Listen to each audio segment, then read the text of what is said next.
Good day, my name is Nicola, and in this video I'm going to be explaining factoring by grouping. Okay, so factoring by grouping will involve quadrinomials, meaning an equation with 4 terms. So 1, 2, 3, 4, that makes this a quadrinomial. And so when we factorize a quadrinomial, we get 2 trinomials, because there's 1, 2, 3 terms in this bracket, 1, 2, 3 terms in this bracket. Okay, so in the form of x squared plus 2xy plus y squared minus z squared, when we factorize this, we will get open bracket x plus y minus z, close bracket, open bracket x plus y plus z.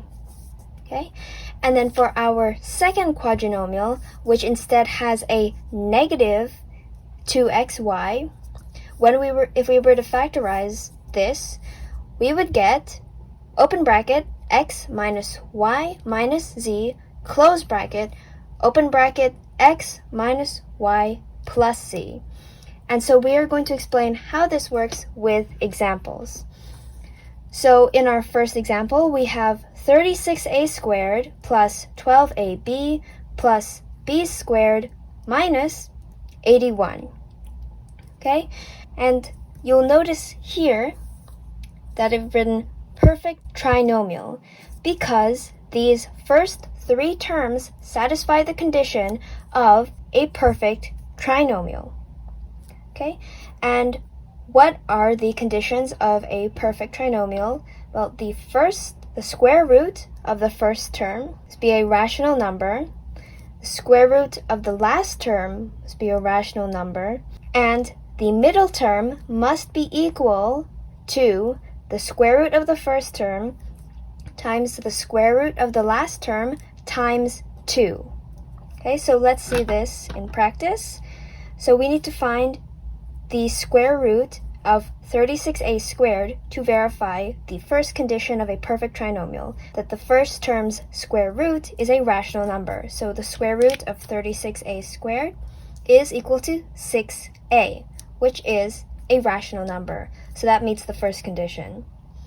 Next, we need to verify that the last term of this trinomial, because we are grouping these first 3 terms as a trinomial. For now, we are not thinking about the negative 81 here.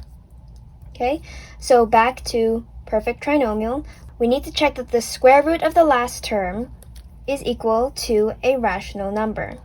So square root of b squared is equal to b, which fits the second condition of a rational number.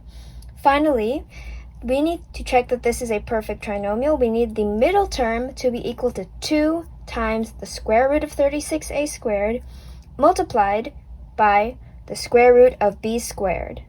So the square root of 36a squared is 6a, the square root of b squared is b, and so we have 6a times 2 times b, that's equal to 12ab. So it has met all of these conditions for a perfect trinomial. So we can verify that these 3 terms are a perfect trinomial. And so with this trinomial grouped, we can factorize it in the simple way as we would do a perfect trinomial, which I had explained in a previous video. So here that is right over here, 36a squared plus 12ab plus b squared is equal to open bracket 6a plus b close bracket squared. So we know that this bracket squared is equal to this grouped part of the equation. We can substitute this part of the equation with this bracket, which is shown here. Next, we need to move on to negative 81. And so this is the last term in the quadrinomial. We're seeing it as it's 4 terms again. This is the last term in the quadrinomial, so we need to find its square root of simply 81, which is equal to 9. So we can rewrite negative 81 as negative open bracket 9 squared close bracket, which is done right over here. Now we have two brackets that are multiplied by themselves. We have 6a plus b multiplied by itself, therefore hence the square, and we have negative 9 multiplied by itself, hence the square here. So we can rewrite each of these as their own bracket. So 6a plus b is in this one bracket minus 9. So 6a plus b is in its own bracket minus 9. This is one of the 9s that is needed to make negative 81. You have minus 9 times 9 is equal to negative 81. And so this 9 is present here. So it's from here. In the second bracket, 6a plus b is the same. Have that there. Plus 9. Because that is the second 9 used to create the negative 81, which is the last term in the quadrinomial. And so this is this final quadrinomial in factorized form. So what we did is we grouped this quadrinomial by its perfect trinomial here, these three terms. We grouped that and we factorized that using the perfect trinomial formula to get this bracket, which we replaced in this equation because this is equal to this. So we replaced that here. Then we found the square root of the last term, negative 81. We found the square root of 81, which is equal to 9. And so we substitute it here as minus 9 squared. Okay? And so with each of these squares, we can use them to write the final two brackets of 6a plus b here, minus 9, the second bracket of 6a plus b plus 9.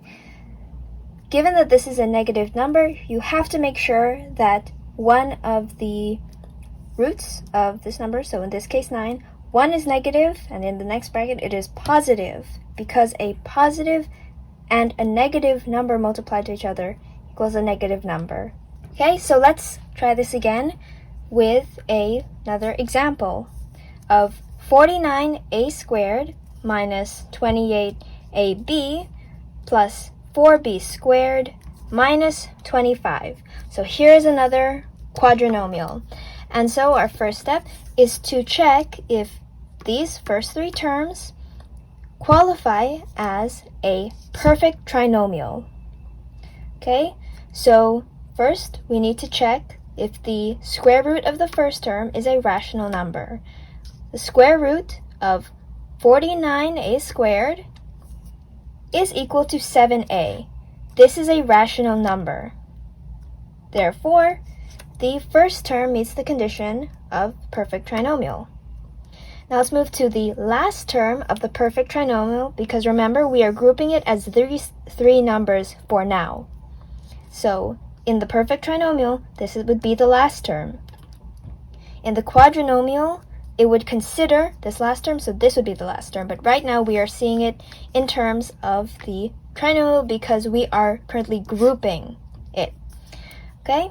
So in the last term of the perfect trinomial, if the square root of 4b squared is a rational number, then it'll fit the next condition. So the square root of 4b squared is equal to 2b. So that fits the second condition for a perfect trinomial. Finally, we need to verify that the middle term is equal to first term's square root times the last term's square root times 2. Okay, so this would be equal to 2 times 7a, which is the square root of 49a squared, times 2b, which is the square root of 4b squared. Thus, 28ab, which is equal to the middle term. Therefore, we can verify that these three terms which we have grouped for now, make up a perfect trinomial. Thus, we can factorize it as a perfect trinomial using the perfect trinomial formula. So we then get 7a minus 2b squared. Okay? Then we go back to considering this as a quadrinomial, and we see the last term here, negative 25. So let's get the square root of 25, which is equal to 5. So we rewrite this quadrinomial in terms of the bracket and the square root that we have found here. So this is substituted with open bracket 7a minus 2b squared, as seen here, and this negative 25 is substituted with negative 5 squared. Okay?